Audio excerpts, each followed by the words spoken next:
So today we removed 2 rock squirrels from an attic.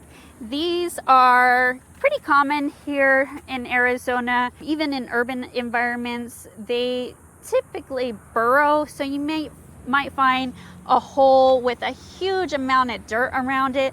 That's usually from these guys. They are quite destructive around landscaping, but even more so when they're getting into the attic. So they climb exceptionally well, and they go down the roof vents or even chew their own way into an attic very easily. So if you're hearing any noises in your attic, give us a call right away.